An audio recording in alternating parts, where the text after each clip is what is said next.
नमस्कार, आप देख रहे हैं जी न्यूज टुडे। मैं हूं आपके साथ अनूप कुमार सिंह। आज हम आपको लेकर चलेंगे एक ऐसे रहस्यमयी पोखरे पर जो सिर्फ जल का स्रोत नहीं बल्कि एक दिव्य तपोभूमि है। यहां कछुए होते हैं 50 किलो वजन के, और मछलियों को छूना भी पाप माना जाता है। कहा जाता है जिसने इन जीवों को सताया उसका जीवन खुद संकट में पड़ गया। क्या है इसकी सच्चाई, चलिए जानते हैं। गोरखपुर की मिट्टी में सिर्फ इतिहास नहीं, अध्यात्म की आत्मा बसती है, और इसका जीता जागता प्रमाण है सतुआ भार का रहस्यमयी पोखरा। इसके शांत जल में छुपा है एक सनातन रहस्य। यहां तैरते हैं कछुए जिनका आकार देख आपकी आंखें फटी रह जाएंगी। कुछ का वजन 50 किलो से भी ज्यादा है। इनका यूं सहज विचरण मानो कोई योगी ध्यान मग्न हो। न डर न भागम भाग, बस दिव्य शांति। गांव के लोग इन्हें सिर्फ कछुए या मछली नहीं, जल देवता मानते हैं। कोई इन्हें नुकसान नहीं पहुंचाता, क्योंकि मान्यता है कि ऐसा करने पर दैवी कोप अवश्य आता है। गांव के बुजुर्ग आज भी बताते हैं घटनाएं जब जिसने इस पोखरे के जीवों को सताया वो खुद संकट में पड़ गया। मान्यता है कि हजारों वर्ष पूर्व पौहारी बाबा ने इस स्थान पर कठोर तप किया था। उन्हीं की प्रेरणा से बना यह पोखरा आज भी उनके संकल्प और साधना की गवाही देता है। यहां आकर केवल तन नहीं, मन भी शुद्ध हो जाता है। लोग बताते हैं इस जल को स्पर्श करते ही जैसे कोई अदृश्य ऊर्जा शरीर में प्रवेश करती है। पोखरे के किनारे बसा राधा रानी मंदिर भक्तों का प्रमुख केंद्र है। इसके पास 2 और पोखरे जिन्हें राधा और कृष्ण के नाम से जाना जाता है। यहां हर बूंद में प्रेम और भक्ति बहती है। जहां जल में जीवन है, जीवन में श्रद्धा है, और श्रद्धा में छुपा है एक अद्भुत चमत्कार। दुर्भाग्य की बात यह है कि इतने पवित्र और जैव विविधता से भरपूर स्थल को अभी तक कोई सरकारी संरक्षण नहीं मिला है। न कोई रिसर्च, न कोई संरक्षण योजना। अगर अब नहीं संभाले तो एक अनमोल धरोहर हमेशा के लिए खो सकती है। अगर आप भी चाहते हैं कि सतुआ भार पोखरे जैसे स्थल संरक्षित रहें, तो इस वीडियो को ज्यादा से ज्यादा लोगों तक पहुंचाएं। कमेंट में लिखिए, बचाओ सतुआ भार पोखरा। ये सिर्फ पोखरा नहीं, हमारे सनातन भारत की आत्मा है, जहां प्रकृति, भक्ति और चेतना एक साथ बहती है। कैमरामैन के साथ मैं अनूप कुमार सिंह, जी न्यूज टुडे के लिए, गोरखपुर से। अगर आपको ये रिपोर्ट पसंद आई तो चैनल को सब्सक्राइब करें, वीडियो को लाइक करें और जुड़ें हमारे साथ ऐसी ही आध्यात्मिक और जमीनी कहानियों के लिए।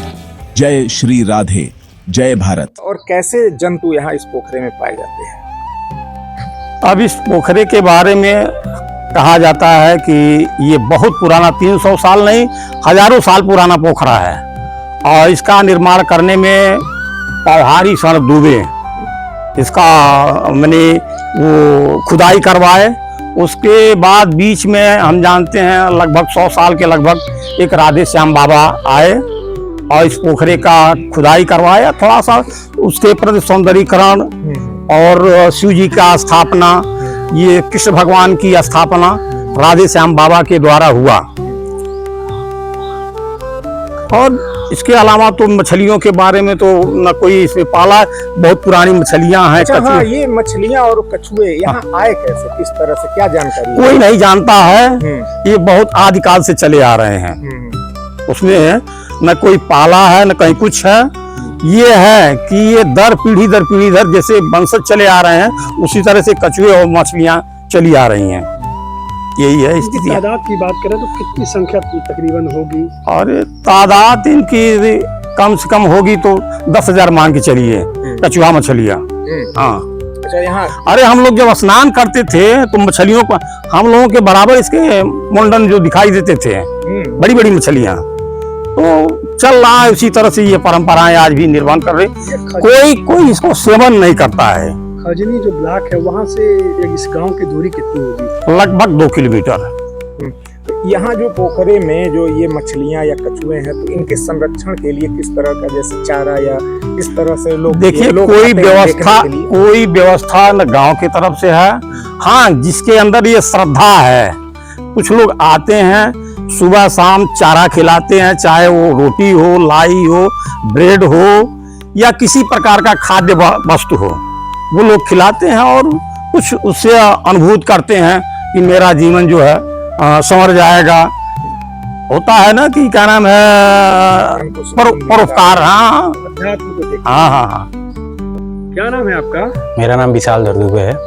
ये पोखरा जो है आपके गांव में है और अध्यात्म को लेकर के और सुंदरता को लेकर काफी चर्चा में है, क्या कहेंगे इसको लेकर के? कहेंगे कि ये इसको थोड़ा और सुंदरीकरण किया जाए और इसको थोड़ा अभी ये पोखरा उतने लोगों के उसमें नहीं है नॉलेज में, पूरे शहर के इसकी जानकारी सबको दी जाए और यहाँ के जीव जंतु किसी को नुकसान नहीं पहुँचाते हैं। यहाँ बच्चे को भी नहीं ना किसी बड़े को भी। आज तक मैंने 28 साल उम्र हो गई, मैंने आज तक किसी की ये नहीं सुना कि ये जीव जंतु किसी को नुकसान पहुँचाए हैं आज तक। क्या क्या अधिकतर मतलब क्या क्या है सबसे ज्यादा? अधिकतर मछली और कछुआ की संख्या ज़्यादा है। ये कछुआ कहाँ से आए थे? ये तो अभी पूर्वज ही बता पाएंगे, अभी तो हम 28 साल उम्र हो गई, इसके बारे में तो नहीं जानकारी है, तो पूर्वज ही बताते हैं कि ये कछुआ बहुत पहले से इसमें है। तो आप लोगों की क्या मंशा आगे सुंदरीकरण को लेके? क्या आप लोग कभी नहीं सोचे गाँव इस पोखरे को और सुंदर बनाया जाए? नहीं, सुंदर बनाने के लिए लोग लगे भी हैं, पर्यटन विभाग से लोग भी आए थे, लेकिन अभी उसके बारे में उतनी मुझे जानकारी नहीं है। लोग लगे थे सुंदरीकरण के लिए। इसको जगह है। ये सतुआ भार जगह है। मेरा नाम पवन कुमार मिश्रा है। मिश्रा जी, ये पोखरे के विषय में क्या जानकारी है और यहाँ जो बड़ी बड़ी संख्या में और बड़ी आकार में जो कछुए और मछलियाँ हैं, इनके बारे में क्या जानकारी है? ये बहुत प्राचीन पोखरा है। यहाँ पे बहुत तादाद में मछलियाँ और कछुआ रहते हैं। इनकी संख्या भी ज़्यादा है और ये सारी बड़े बड़े जीव हैं, छोटे भी नहीं हैं। संख्या इनकी जो है हमेशा बढ़ ही रही है, क्योंकि इन पे ध्यान दिया जा रहा है। यहाँ पे कोई इनको छूता नहीं है। अगर कोई नुकसान पहुँचाने की कोशिश करता है तो उनका भी नुकसान होता है। क्योंकि गांव के लोग हमेशा ध्यान रखते हैं, बहुत ही ज़्यादा ध्यान देते हैं, इसलिए यहाँ पे न कछुओं का कोई नुकसान पहुँचा पाता है, न मछलियों को। कभी प्राकृतिक आपदा से कुछ ऐसी घटनाएं हुई जिसमें लोग एक सही प्रयास किए, लेकिन अनजाने में कुछ जो है वो गलतियां हो गई जिससे उनको नुकसान हुआ। इसलिए ऐसा ये परंपरा चला रहा है कि अगर कोई नुकसान पहुंचाना चाहता है जाने या अनजाने में, तो उसका नुकसान हो जाता है। दो पोखरा बना हुआ है, उसका क्या तात्पर्य है? पहले एक ही पोखरा था, बीच में राधे श्याम बाबा आए और एक कृष्ण कुंड कर दिए और बगल में राधा कुंड कर दिए, बीच में एक रास्ता बना करके। और भगवान शिव का भी मंदिर बना हुआ है। हाँ, भगवान शिव का भी मंदिर ये अभी साल भर हुआ है, क्योंकि थोड़ा सा और अच्छा लगे और इसको धीरे धीरे एक यहाँ पे मेला भी लगाने का प्रयास किया जा रहा है। और इसको अच्छा बनाने के लिए वहाँ पे बीच में शिव जी का मंदिर बनाया गया, ताकि महाशिवरात्रि के समय थोड़ा और भव्यता इसकी बढ़ाई जा सके। क्या आप लोगों को नहीं लगता इस पोखरे का सुंदरीकरण और विस्तार रूप से होना चाहिए? उसके लिए प्रयास नहीं होना चाहिए, प्रयास भी किया गया है। 1-2 बार प्रयास हुआ जिससे सीढ़ियां बन गई हैं और प्रयास किया जा रहा है, बीच से रास्ता भी बन गया है। पहले से तो कुछ ज्यादा सुधार हो गया, सीढ़ी बन गई, बीच से रास्ता बन गया है और अब भी लोग लगे हैं, प्रयास हो रहा है। भविष्य में ऐसा जरूर होगा कि चारों बगल से सीढ़ियां हो जाएंगी और गांव के लोग काफी प्रयास में है, सराहनीय प्रयास है उनका, क्योंकि इस बगल पहले सीढ़ी भी नहीं थी। सीढ़ी हो जाने से मंदिर का और तालाब का दोनों की जो है सुंदरता भव्यता बढ़ी है।